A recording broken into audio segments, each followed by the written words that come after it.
Just be me? All right, bet.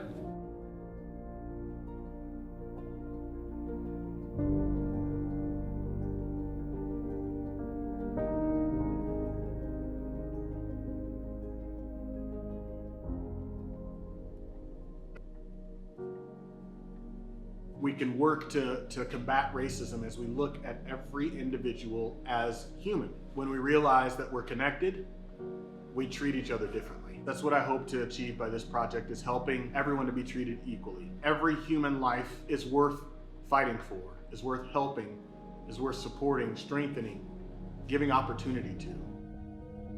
We have gathered today as brothers, as friends, as citizens, and we're going to talk about everything we can think of that can help us gain perspective and gain peace in our heart. And I know that if we keep that prayer in our hearts, that we'll keep the Spirit with us throughout this whole conversation, and that's what we need for everybody watching. So I want to know, how are you guys doing? I feel gaslighted and hijacked. Gaslighted in the sense that the more we point out that there's a problem, the more people tell us there is not a problem. And hijacked in the sense that our narrative about Black Lives Matter or whatever has been taken over to mean that it's either a Marxist movement or it's an anti-cop movement. But Black Lives Matter, like the movement, actually started after George Zimmerman was found not guilty of killing Trayvon Martin, and people are like, where is the justice for Black people? But it was never anti-cop, it was never anti-anything except the loss of unarmed, Black lives. My police chief and mayor is so silent. Why do you think they haven't said anything? Because I've come across that where people have been silent, and most of the time they've been silent because they don't know what to say. They don't know how to say it. They don't know how it will be received, and so their silence is deafening to us, right? but to them, they're like, I don't know what to say. I don't know what to do in this, and I think that's part of it. But part of it too, I think, is that fear of saying something because you're afraid to say something wrong.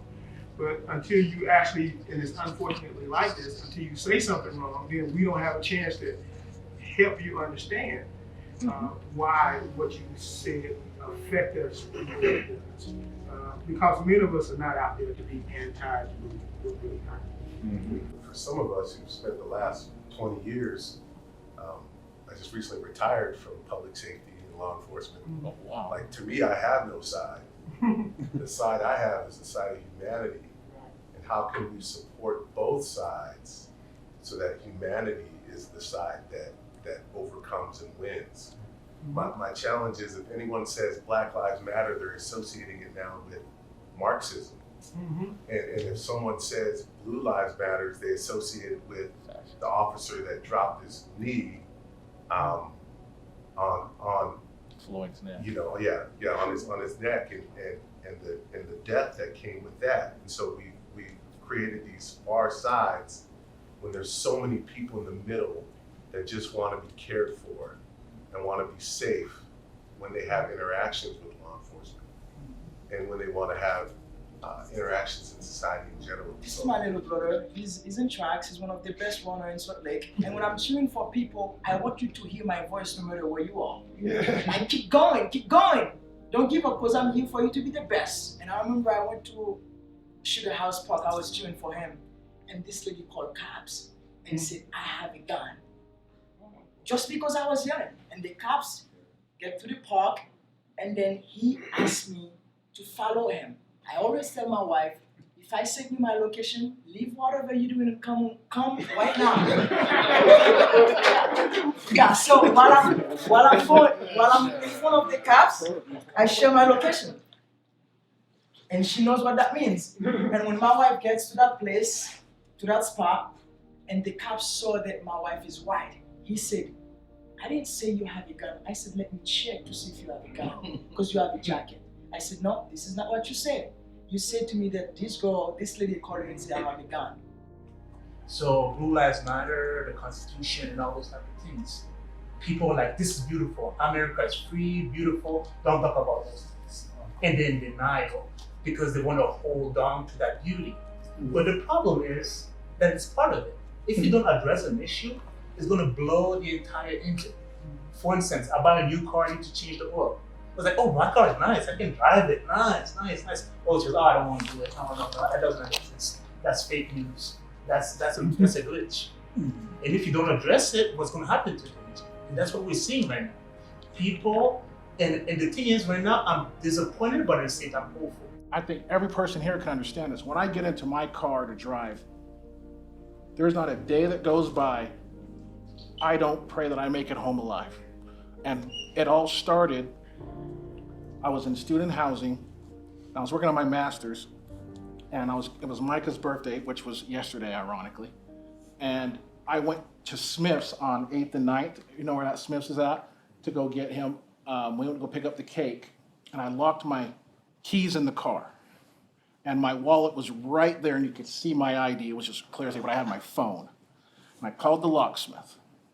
Just a normal day. It's like 9:30, you know. And he goes, "Is this your?" And it was a black BMW. And I go, "Can you open up so I can get my keys?" And he didn't believe the car was mine. I'm upset now, but I've learned to control that rage, and I've turned that rage into words to use as an activist, if you will, for being a voice for those who don't know how to speak up for themselves. And I remember saying, "That's my car." He's like, "Well, I have to make a quick phone call." And I said, "Why? You're the locksmith. Can you just open up my car?" Well, I'm going to open it up anyways. I have to make a call before I open it up. He calls, 3 cops show up, 3 cop cars. And as a kid, I was taught you cannot show emotion. That's what my mother told me. She's a nurse. She goes, if you show emotion, you will die.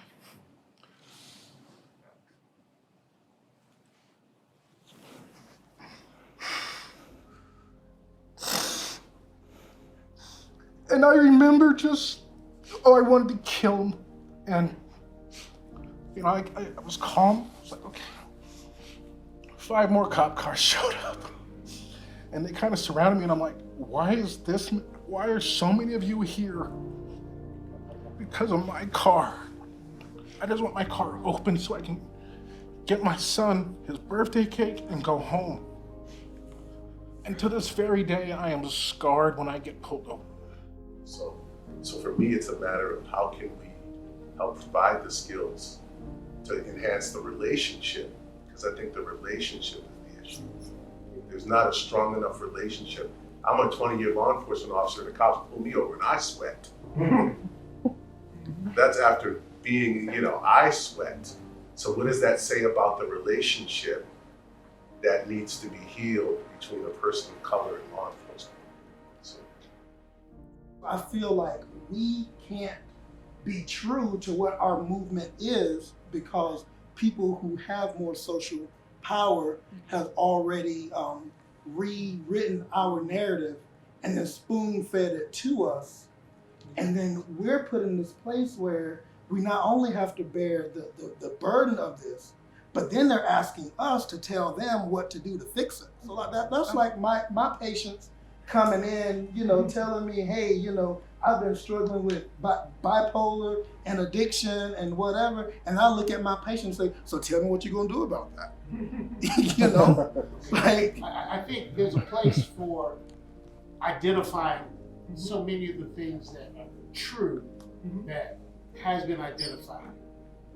But I am grateful. I found out a long time ago, if something is wrong, and they did it, and he did it, and she's way out of line. That's not gonna solve my problem, because I have no control over him, her, they, whatever. But I've got to If I want a solution and control, I gotta say, what am I doing? I have got to either go talk, or I've got to gather these people together, or I've got to. Thank God for Martin Luther King. Thank God for Malcolm X. Thank God for so many of the people who said, I will. And so I just say that. I don't mean to get all loud. The point is that I think I need to say, okay, Harry, have I done something? What have I done? What have I done? Last week, I woke myself up crying, just crying. And I didn't know why I was crying. I had my babies laying on my chest, my little ones. I had to put them down, and I couldn't even figure out why. It's okay to be sad. Things will get better. It may be ugly right now, but it's going to get better. And so I had tears of joy, and I had tears of sadness as well. And that's really what sparked me reaching out to you guys was, well, first, Alex reached out to me and wanted to bring us together. And I didn't quite get it when you first said it, until I was crying, and so I'm sorry for not responding the way I should have responded. But yeah.